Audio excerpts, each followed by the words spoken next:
Langkah-langkahnya yang pertama kita klik Analyze, kemudian pada bagian non-parametric test kita pilih yang Legacy Dialog, kemudian kita pilih To Related Sample.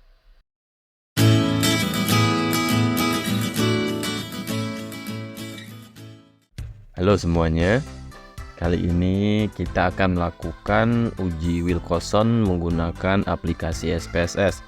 Tetapi sebelum kita masuk ke langkah-langkah pengujian, saya akan menjelaskan terlebih dahulu uji Wilcoxon itu apa, ya. Karena saat peneliti ingin melakukan analisis data, sering sekali dijumpai kondisi di mana data tersebut tidak memenuhi syarat untuk dilakukan uji statistik parametrik, sehingga peneliti merasakan kebingungan, ya, dalam hal melakukan uji statistik apa yang cocok untuk data hasil penelitiannya. Pada dasarnya, masalah yang sering dihadapi oleh peneliti adalah data penelitiannya tidak berdistribusi normal, tetapi ini bukanlah suatu kesalahan di dalam sebuah penelitian. Salah satu alasan kenapa data tidak berdistribusi normal adalah outliers-nya, di mana outliers merupakan data yang memiliki nilai ekstrim, baik nilai ekstrim rendah ataupun nilai ekstrim yang tinggi. Adanya nilai ekstrim inilah yang menyebabkan kadang data kita itu tidak berdistribusi normal, karena akan menyebabkan kurva condong ke kiri atau ke kanan. Jika sampel penelitiannya besar, kita dapat membuang nilai ekstrim ini untuk mengatasi masalah tersebut. Tetapi kadang kita juga memiliki sampel yang kecil. Maka pengujian statistiknya dapat menggunakan uji alternatif, yaitu statistik non-parametrik. Uji alternatif atau uji non-parametrik itu sendiri merupakan salah satu uji yang digunakan ketika data penelitian tidak memenuhi syarat uji parametrik. Uji non-parametrik juga dapat digunakan ketika peneliti tidak dapat mengetahui distribusi data penelitiannya. Uji ini digunakan bukan hanya pada data yang jumlah sampelnya kecil saja, namun juga dapat digunakan pada data yang jumlahnya besar, yang distribusinya tidak dapat dipastikan. Perlu teman-teman pahami ya bahwa uji ini digunakan jika hipotesis penelitiannya nantinya tidak untuk digeneralisasi pada parameter dari populasi data. Ada beberapa kelebihan pada uji alternatif, diantaranya adalah kecilnya tingkat kesalahan karena tidak diperlukan banyak asumsi.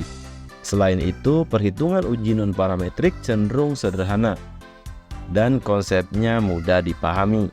Ditambah lagi, analisis non-parametrik bisa diaplikasikan ke data rank maupun hitungan.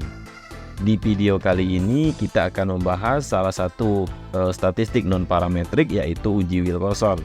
Uji Wilcoxon ini adalah uji yang dipergunakan untuk menguji perbedaan dua sampel yang saling berkorelasi, tetapi tidak memenuhi asumsi normalitas data. Uji Wilcoxon adalah uji alternatif jika tidak dapat dilakukan Variable Sample T-Test atau tidak dapat dilakukan uji T-dependent. Karena uji ini tidak mengharuskan data tersebut atau data penelitian kita berdistribusi normal. Tipe data penelitian yang bisa menggunakan pengujian Wilcoxon ini adalah data-data yang di ranking, namun tidak memiliki nilai ukur yang mutlak. Dalam pengambilan keputusan, pada dasarnya uji Wilcoxon ini sama dengan uji T-dependent. Jika nilai P-nya kurang dari nilai alfa atau kurang dari 0,05, artinya ada perbedaan rata-rata yang signifikan antara kedua kelompok. Tetapi, jika nilai P lebih besar dari 0,05 atau lebih besar dari nilai alfanya, artinya tidak ada perbedaan rata-rata yang signifikan antara kedua kelompok. Pada video kali ini kita akan melakukan uji Wilcoxon menggunakan aplikasi SPSS, di mana saya sudah mempersiapkan data penelitian, yaitu data penelitian tentang efektivitas pemberian jus tomat dan jus mentimun terhadap tekanan darah pada penderita hipertensi. Kita langsung ke data yang ada di Excel. Ini adalah data penelitian yang dimana data ini terdiri dari 3 kelompok sebenarnya. Tetapi kita hanya akan melakukan salah satu kelompok dari data ini untuk dilakukan uji Wilcoxon, yaitu data kelompok tomat, ya, dimana yang akan kita lakukan uji adalah data pretest untuk sistoliknya dan posttest data sistoliknya. Kita buka aplikasi SPSS-nya terlebih dahulu. Aplikasi SPSS-nya sudah kita buka. Sekarang kita copy paste data yang ada di Excel, yaitu data kelompok tomat, tekanan darah sistolik pretest,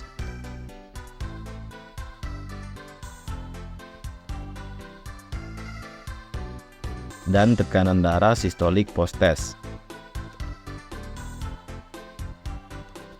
Jika datanya sudah diinputkan di SPSS, sekarang kita masuk ke variable view.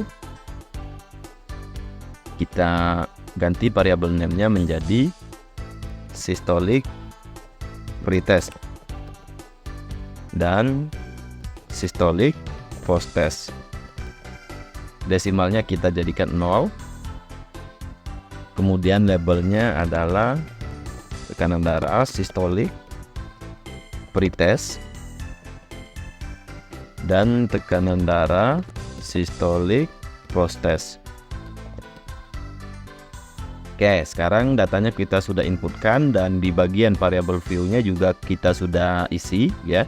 Sekarang kita bisa melakukan uji Wilcoxon menggunakan aplikasi SPSS. Jadi karena uji Wilcoxon ini tidak memiliki banyak syarat sehingga kita bisa melakukan analisisnya langsung ya, karena kita tidak perlu memulainya dari melakukan uji normalitas seperti pada uji T-dependent. Langkah-langkahnya, yang pertama kita klik analyze, kemudian pada bagian non-parametric test kita pilih yang legacy dialog, kemudian kita pilih to related sample. Nah, teman-teman bisa lihat di sini tampilannya di uji Wilcoxon ini mirip dengan tampilan yang ada di uji T-dependent. Sekarang kita masukkan datanya, ini sama ya teman-teman ya. Yang pertama kali kita pindahkan adalah data pretest. Baru setelah itu diikuti dengan data posttestnya. Ya, pada bagian test type-nya ini jangan lupa yang di checklist adalah Wilcoxon. Ya. Kalau misalnya sudah terchecklist yang Wilcoxon seperti ini, kita bisa langsung mengklik OK. Ini adalah output dari SPSS-nya ketika kita melakukan uji Wilcoxon ya menggunakan aplikasi SPSS. Saya akan menjelaskan masing-masing dari tabel ini. Pada tabel yang pertama ini menunjukkan metode perhitungan yang dilakukan di dalam rumus uji Wilcoxon ya. Nilai-nilai yang didapat adalah kita bisa lihat ada nilai min rank dan sum of rank-nya ya, dari kelompok negatif rank ataupun kelompok positif rank, dan juga ada TS-nya.